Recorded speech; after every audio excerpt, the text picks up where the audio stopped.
की जाति का गंदा खेल लगातार बढ़ रहा है। कुछ धर्म के ठेकेदार तो कुछ राजनीतिक संगठनों से जुड़े नेता जातिवाद राजनीति के चक्कर में हिंदुओं को बांटने का काम कर रहे हैं। साल 2011 की जनगणना के अनुसार भारत में 20 करोड़ से अधिक लोग दलित समुदाय से ताल्लुक रखते हैं और इसी समुदाय की एक प्रमुख जाति चमार भी है। आज भले ही चमार शब्द का प्रयोग किसी का अपमान करने के लिए किया जाता है, लेकिन चमार असल में क्षत्रिय हुआ करते थे। चमारों का अपने आप में एक गौरवशाली इतिहास रहा है। विदेशी आक्रमणकारियों के खिलाफ आवाज उठाने से लेकर भारत की आजादी तक चमारों का योगदान बहुत महत्वपूर्ण रहा है। आपको जानकर हैरानी होगी कि प्राचीन काल में चमार जाति का कहीं भी वर्णन नहीं मिलता है। तो फिर चमार जाति कैसे अस्तित्व में आई? क्यों सूर्यवंशी क्षत्रियों से ताल्लुक रखने वाले कुछ लोगों को आज चमार कहा जाता है? तो आज की इस वीडियो में हम चमार जाति के बारे में विस्तार से आपको बताएंगे और साथ ही हम दावे के साथ कहते हैं कि इस वीडियो को देखने के बाद चमारों के प्रति आपकी सोच में जरूर बदलाव आएगा। हिंदू धर्म के अनुसार इस दुनिया की रचना ब्रह्मा जी ने की है और प्रत्येक जीव ब्रह्मा जी द्वारा ही बनाया गया है। ईश्वर ने धरती के सभी मनुष्य को एक समान बनाया है, लेकिन समय के साथ साथ इंसान पंथवाद और जातिवाद के चक्कर में पड़ता गया और इंसान ही इंसान की मौत को प्यासा हो गया। धर्म और जाति के नाम पर प्राचीन भारत में कभी कोई भेदभाव नहीं होता था। पहले लोगों को किसी जाति के आधार पर नहीं बल्कि वर्ण और उनके काम के आधार पर बांटा जाता था। आज के समय में जैसे डॉक्टर्स, इंजीनियर्स, टीचर्स, वकील जैसे अलग अलग पेशे हैं, ठीक उसी प्रकार पहले लोगों को उनके कर्म के आधार पर ही पहचाना जाता था। ब्राह्मण, क्षत्रिय, वैश्य और शूद्र के बारे में आपने पढ़ा भी होगा। ये सभी नाम लोगों को उनके कार्यों के आधार पर ही दिए गए थे। वही महाभारत और रामायण काल में भी इंसानों को अलग अलग आधार पर विभाजित किया गया है। उस समय देव, दानव, राक्षस, यक्ष, किन्नर और गंधर्व के आधार पर जाति तय की जाती थी, जो आज की जातिवाद से बिल्कुल भिन्न है। चमार जाति के बारे में वैसे तो कहीं उल्लेख नहीं है। चमार शब्द का प्रयोग पहली बार सिकंदर लोधी द्वारा 16वीं शताब्दी में किया गया था, जिस समय भारत में तुर्की और अफगान के आक्रमणकारियों ने भारत में प्रवेश करना शुरू किया था। उस समय पश्चिम बंगाल में चर्मकार वंश का राज हुआ करता था। ये इक्ष्वाकु और सूर्यवंशी क्षत्रिय समुदाय से संबंध रखते थे। गौतम बुद्ध, चंद्रगुप्त और अशोक सम्राट भी इसी वंश के थे। राजा चवर सेन के शासन काल के दौरान चर्मकार वंश काफी ऊंचाइयों तक पहुंच गया था। संत रविदास जी भी चवर वंश के ही वंशज थे। चित्तौड़ के राजा राणा सांगा और उनकी पत्नी झाली रानी संत रविदास जी को काफी मानते थे। राजा और रानी ने मिलकर रविदास जी से चित्तौड़ आने का अनुरोध किया और कहा कि वे चित्तौड़ के राजगुरु बनकर महल में निवास करें। रविदास जी ने राजा का आग्रह स्वीकार कर लिया और चित्तौड़ के महल में रहने लगे। इस दौरान रविदास जी के व्याख्यान और उनकी रचनाओं ने लोगों को प्रभावित करना शुरू कर दिया और बड़ी संख्या में लोगों ने रविदास जी को अपना गुरु स्वीकार कर लिया। वहीं दूसरी ओर दिल्ली में सिकंदर लोधी का शासन चल रहा होता है। सिकंदर को रविदास जी के बारे में सूचना मिली तो उन्हें डर हुआ कि कहीं लोग इस्लाम धर्म की बजाय रविदास जी से ज्यादा प्रभावित होना शुरू न कर दे। सिकंदर घबरा गया और अपने एक खास व्यक्ति मुल्ला सदना फकीर से कहा कि वे चित्तौड़ जाए और रविदास जी से इस्लाम धर्म कबूल करने को कहे। रविदास जी को जबरन मुसलमान बनाने के लिए सदना फकीर चल पड़ा।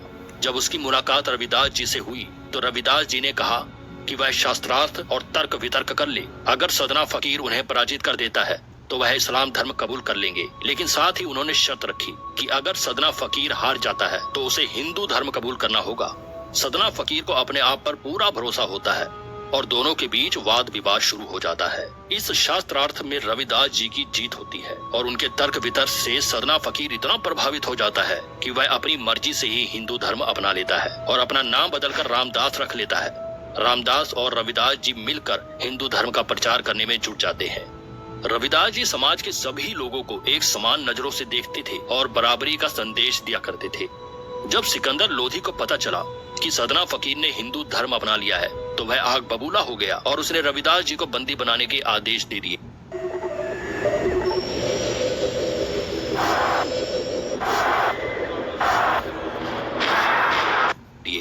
रविदास जी को बंदी बनाकर एक कारागृह में डाल दिया गया, जहां उन्हें चमड़े के जूते बनाने का काम सौंपा गया।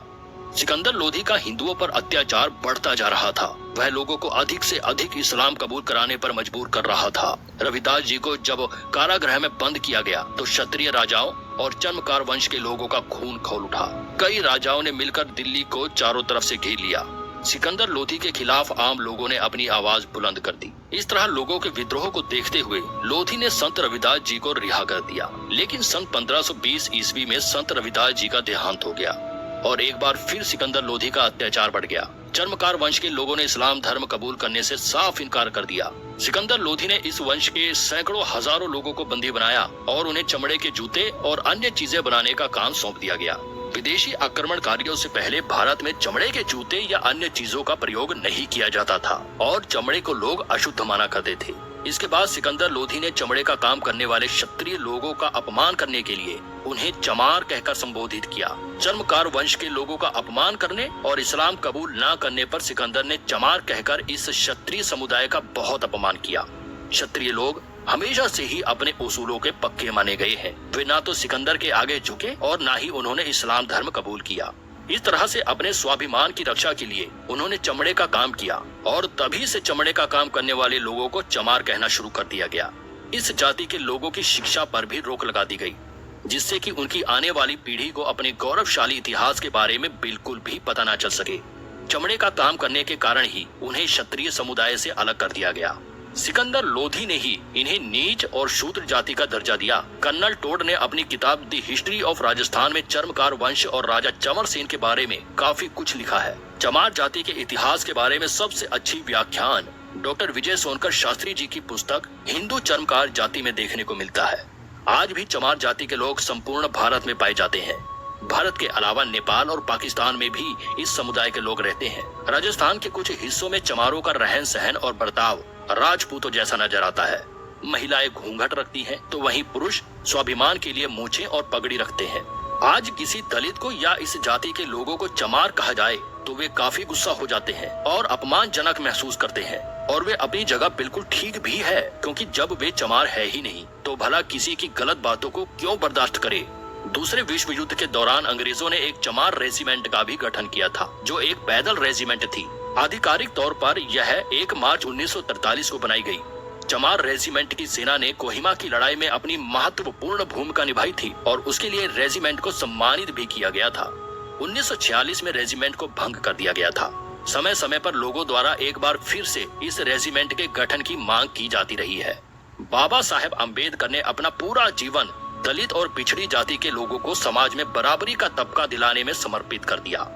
आज भी चमार और अन्य दलित समुदाय के लोग भीमराव अंबेडकर को अपना आदर्श मानते हैं। जरा सोच कर देखिए कि यदि चर्मकार वंश के इन क्षत्रियों ने इस्लामिक आक्रमणकारियों के खिलाफ अपनी आवाज न उठाई होती और इस्लाम धर्म कबूल कर लिया होता तो आज भारत में मुसलमानों की संख्या 50 करोड़ से भी अधिक होती। और इस बात को भी नकारा नहीं जा सकता कि शायद हिंदू से भी ज्यादा मुसलमान की आबादी आज देश में होती। हिंदू धर्म और समाज की रक्षा में चमार जाति का योगदान